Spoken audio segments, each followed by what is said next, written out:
channel. Today I have my first book haul for you, which I'm really excited about. I have 17 books here today to talk about, so I'm gonna jump right in. Most of these are from Book Outlet and Amazon, and I have my one book of the month book. But I'm going to start with the Book Outlet books.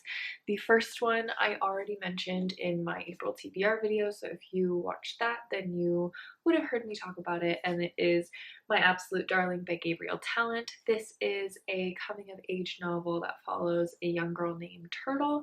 Her mother has died, and she's staying with her father, who sounds like he has some of his own personal problems or issues, and she meets this high school boy named Jacob who kind of opens her horizons a little, it sounds like, and it's more about her just kind of learning how to kind of be there for herself.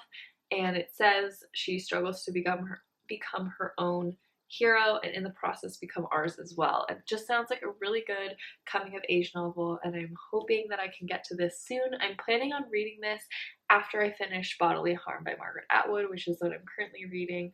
That was in my April TBR video as well, but I'm hoping to get to this one after and see what it's all about. This is Gabrielle Talent's debut novel, so I'm excited to see if I enjoy it.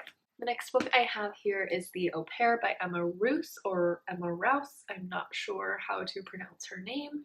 This follows a girl named Seraphine Mays, and she was born with a twin brother named Danny. And moments after their birth, it says, their mother threw herself from the cliffs. The au pair fled, and the village thrilled with whispers of dark cloaks, changelings, and the aloof couple who drew a young nanny into their inner circle. Now an adult, Seraphine mourns the recent death of her father. While going through his belongings, she uncovers a family photograph that raises dangerous questions. It was taken on the day the twins were born, and in the photo, their mother, seated between her husband and her young son, is smiling serenely and holding just one baby. Who is the child, and what really happened that day? I haven't seen very much about this. I've seen it a little bit on Bookstagram and not really on BookTube or anything, so I don't know what people are saying about it, but I'm hoping to get to it and see if I enjoy it. The next book I have here is Girlsburg Writer by Shobha Rao. I first heard about this title on Kayla's channel from Books and Lala, and she just praised this book over and over again, and it sounds really, really good. It sounds like a true heavy hitter. It is based, it's a transnational novel, so it's based both in India and America, and it follows these two girls named Purnima and Savitha. Purnima and Savitha are both, it says they have 3 strikes against them. So they're poor, they're ambitious, and they're girls. Purnima is intrigued by Savitha. Savitha comes into Purnima's life. She enters her household. It doesn't say how or why, but it follows them. They build this friendship, and then suddenly Savitha is taken away, or she goes away. It says by a devastating act of cruelty, she's driven away, and so Purnima tries to find Savitha, and it's about that journey, and it takes her from India to America, and it just sounds really good. I've heard that it is one of those books that is hard to read in the sense of what happens and what the characters have to go through, so I am really excited to get to this. I'm thinking of reading this next month for the Asian readathon that Cindy from Read with Cindy is hosting, so I may pick this up next month. The next book I have is the first YA book I've picked up in a really long time, and it is Eliza and Her Monsters, and this is by Francesca Zappia. This follows a girl whose name is Eliza, and she is the creator of this really popular webcomic, and one of her biggest fans who writes fan fiction for her webcomic transfers to her school, and they kind of build a relationship. She's the secret creator of this webcomic, and then her secret is shared with the entire world, and she kind of has to grapple with dealing with that. And I've heard that this is also a heavy hitter. I've heard so many people who rave about this book and just love it, and I'm hoping that I love it as well. And I'm also hoping that the fact that it is YA doesn't impact or inhibit my enjoyability. I know that I have not read a YA in a really long time, so I'm interested to see if I can still enjoy it as a genre. And I do like that this has different formats in it. So because it is a webcomic, there are different illustrations throughout in like chat rooms and stuff like that. I'm trying to, of course, what I'm trying to find, here we go.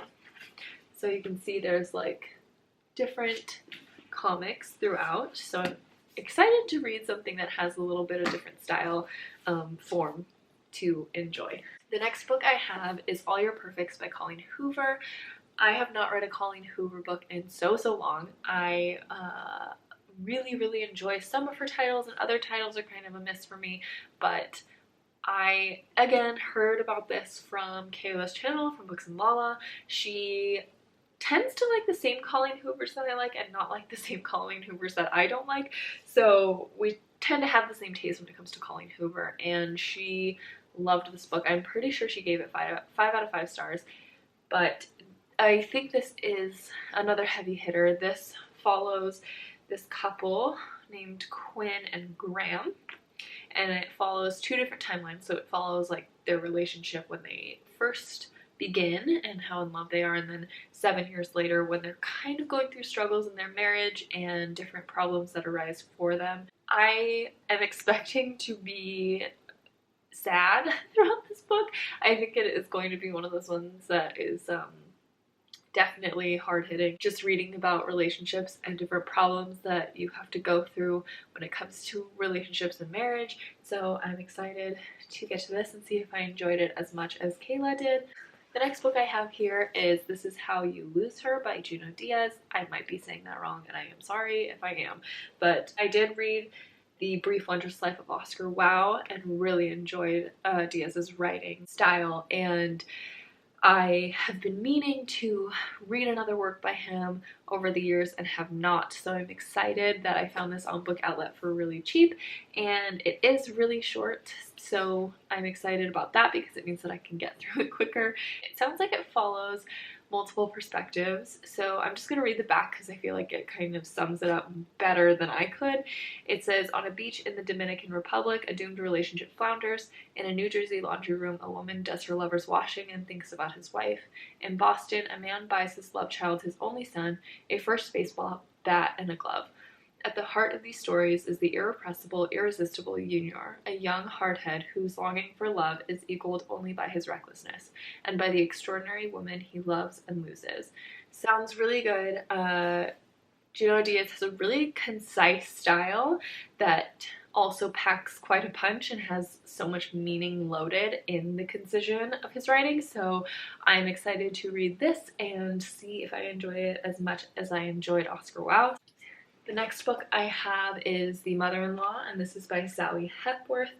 I think, yes, this is an Australian author, which I'm excited about because I have not read, that I know of, very many Australian authors, if any. So I'm excited to read this and kind of broaden my horizons a bit, but this one sounds really good. So this follows a woman named Lucy who is marrying this man, but her future and now mother-in-law is not very fond of her, and she's, you know, polite and friendly, but she also keeps her at a distance. And 5 years later, Diana, the mother-in-law, is found dead with a suicide note saying that she just couldn't take living life with battling the cancer that was killing her. And when they do an autopsy, they realize that she does not in fact have any cancer, but she does have traces of poison in her body, and she also had like sudden changes to her will right before she died, and so they're kind of going into that mystery and seeing what really happened to Diana, and I'm really interested in seeing what this story has to offer and where that's gonna go. I'm already formulating thoughts in my head based off of like my forensic files trained brain, and so I'm excited to see this and see what twists and turns are packed in here. So this next book I have already read and I've already talked about it in my April TBR video, and that is Watching You by Lisa Jewell. I really enjoyed this book. This book was so entertaining. It follows this ritzy neighborhood in Bristol, England, and this group of people, and you kind of jump around between their perspectives, and everyone's kind of watching each other and making assumptions, and you as the reader are making assumptions, but Lisa Jewell kind of keeps you guessing until the very end, and it is just so brilliant, such a brilliant novel. My little sister is already asking to borrow this because of the synopsis that I mentioned in my TBR video, and I'm excited for her to read it and see what she thinks about it. But I gave this 4 out of 5 stars and definitely recommend. There are some things that I didn't really vibe with, very minor. I'm gonna mention them in my wrap up when I do that, but overall this was such a fun read and I really recommend it. This next book I have is Miracle Creek by Angie Kim. This is another book that I'm hoping to read for the Asian Readathon in the month of May, and this is a courtroom thriller about an immigrant family and a young single mother accused of killing her autistic son. I have heard so many great things about this book. I actually first heard about this book from Kayla's channel at Books and Law. She read this book for, I think it was the Goodreads Awards vlog that she did where she read all of the nominees, and she really enjoyed this one, and I'm hoping that I enjoy it as well. It does sound really heavy and intriguing, and I'm wondering how everything unfolds in this book, but I am excited to read this. I'm also excited to read this for the Asian Readathon. That's something that I'm really looking forward to.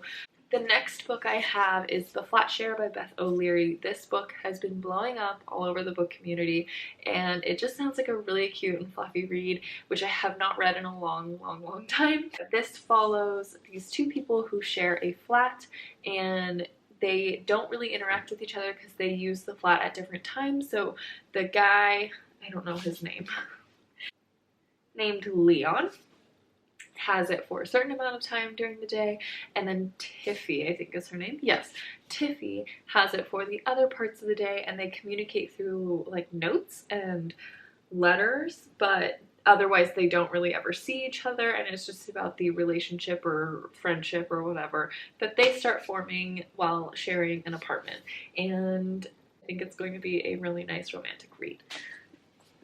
And the last book outlet book that I have here is The Cabin at the End of the World by Paul Tremblay. This book sounds so scary and I'm really excited to read this one. It definitely reminds me of The Strangers, which is a scary movie, the one with the people in the masks who like terrorize the couple. This follows this young girl. Her name is Wen, and she's 7 years old, and she and her 2 fathers are staying at a cabin for a holiday, I believe. Yeah, they're at a remote cabin on a quiet lake in northern New Hampshire. One day, Wen is playing outside, and this man comes, and it's the biggest man she's ever seen, but he seems nice enough and whatever, and then all of a sudden more people start coming, and they're all carrying menacing objects, which sounds terrifying. And then the man suddenly says to Wen, let me read this, "None of what's going to happen is your fault. You haven't done anything wrong, but the 3 of you will have to make some tough decisions. I wish with all my broken heart you didn't have to." Which is so scary to me. But I'm excited to get to this one and have the bejesus scared out of me. Those are all the book outlet books. Now I'm going to get into the Amazon books. So the first one I have here is 1,000 Acres, and this is by Jane Smiley. This is a retelling of King Lear that follows an Iowa farmer who decides to split his farm between his 3 daughters, and when one of the daughters refuses or objects to his plan, she's cut out of the will, and it kind of sets off this chain of events of family secrets coming out and different buried emotions start coming out, and it just sounds really good. I have not read any novels by Jane Smiley, but I have started reading the 13 Ways of Looking at a Novel that I mentioned in my first video, and I just love her writing style, and I really wanted to pick up more of her fiction works, so I got 1,000 Acres, and I think this is part of a series. I'm not sure, but it did win the Pulitzer Prize, and I'm really excited to get to this one. The next book I have is Normal People by Sally Rooney. This follows two teenagers in Ireland, and their names are Marianne and Connell. They are from two very different backgrounds. Marianne in high school is kind of ostracized and not very well liked, and Connell is kind of popular and has all these friends, and then once they go to college they kind of reverse roles, and it's about them having this secret and kind of weird friendship slash relationship and dealing with different things as they grow up and grow into adulthood, and how they are there for each other and how they create problems for each other. And I've seen very mixed reviews on this one. It was longlisted, I think. Yeah, longlisted for the Man Booker Prize. And a lot of people kind of had negative things to say about this book as far as not really liking the characters and being really frustrated by them, and I totally get that. These characters are very frustrating, and a lot of the situations that they find themselves in are very frustrating, but I think they're very human, and the book in itself is a very human experience to read, and I just really enjoyed this one. I gave it 4 out of 5 stars, and if it's something that you think you would be interested in, I do recommend reading this. It is a very quick read, so it's not a huge commitment, but I did really enjoy this, and I'm looking forward to getting around to Conversations with Friends once I get it, because I don't have that book, but it's Sally Rooney's other book, and yeah, so that's Normal People. The next one I have is My Dark Vanessa, and this is by Kate Elizabeth Russell. This book is a very tough read, but a very important one. It is so well written. This has trigger warnings for sexual abuse, rape, pedophilia, and anything in that area. It follows a girl named Vanessa who at 15 years old engages in a relationship with her English teacher, and then 17 years later, when the Me Too movement is coming about and really gaining momentum in media, she's kind of forced to rethink how she feels about that relationship and what really happened. And it is, again, a really hard read, and I had to take frequent breaks from reading this because it is just hard to get through. Despite that, it is so important. I think Kate Elizabeth Russell does a great job of depicting the confusing and gray area of situations like these and the victims and how murky that area can be, and yeah, the conflicting feelings that can happen, and it was so well done, and I gave this 4 out of 5 stars as well. Again, trigger warnings, it is hard to get through, so kind of be aware of that and do a little bit of research if you think it's going to be a problem for you, but if you think you can go into it mentally prepared, I really recommend this one as well. The next 2 books I have already talked about in my previous videos, but the first one I have is If We Were Villains by ML Rio. This I started on Scribd through an audiobook and did not get through it because I just can't do audiobooks, so I decided to order a used physical copy so I can finally get through it. I was really enjoying the storyline. I just can't do audiobooks for some reason, unfortunately. But this follows a group of kids who go to this really prestigious and exclusive art school, and they're all play actors, and they're in the theater, and they do these Shakespeare plays, and then there's a murder, and it's us kind of learning what really happened and how the events transpired. This is often compared to The Secret History by Donna Tartt, which I really enjoyed, so I was super excited to start this on Scribd. Unfortunately, again, I couldn't get through it, so I am excited to get to this hopefully this month. This next book I mentioned in my Book of the Month backlist slash unboxing video, and it is The Library of Legends by Janie Chang. This one I'm also hoping to get to for the Asian Readathon for the month of May. This follows a group of students, faculty, and staff from this college during World War II, where they have to travel 1,000 miles, I think by foot. Yeah, they must walk 1,000 miles to safety, and they've been entrusted with this 500-year-old collection of myths and folklore known as the Library of Legends. And the main character, named Hulian, finds friendship and a cautious romance with the handsome and wealthy Liu Xiaoming, but after one classmate is murdered and another arrested, Leon realizes she must escape before a family secret puts her in danger. So it's just this journey, has a little bit of magical realism, it sounds like. I'm really hoping to get to this one in the month of May for the Asian Readathon. The last book I have to talk about here I'm really excited about. It is Ducks Newburyport by Lucy Ellman. This is quite the hefty book. This was shortlisted for the Booker Prize for 2019. This is a very different style. It seems to be a stream of consciousness. There are probably, I don't even know if there is one period in this except for the very end. I don't even know if you would be able to see it, but if you can look at it, there's no breaks whatsoever.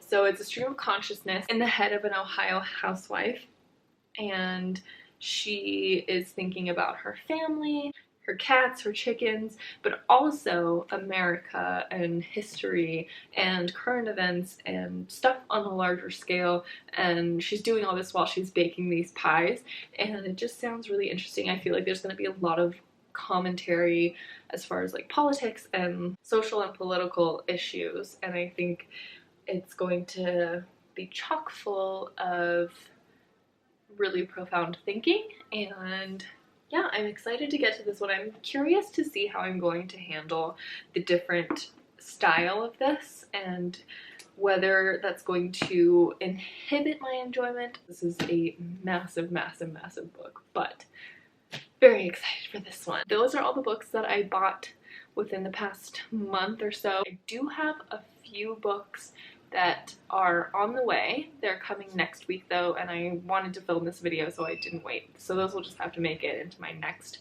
book haul video. But I hope you enjoyed this video, and I also wanted to say thank you so much for those of you who have subscribed and left wonderful comments on my past videos. It has been so lovely to hear good feedback or any feedback on my videos. This is quite a new thing for me, so I'm always kind of welcoming your thoughts, and I also would love to hear what books you have recently purchased or read, or what you're currently reading. And if you want to leave that in the comments below, I'd love to hear from you. If you have any book recommendations for me, I'm always welcoming those as well. I'm always looking for new books to read, so if you have any recommendations for me, please let me know in the comments below. And if you enjoyed this video, please like and subscribe, and I will see you in the next one. Bye.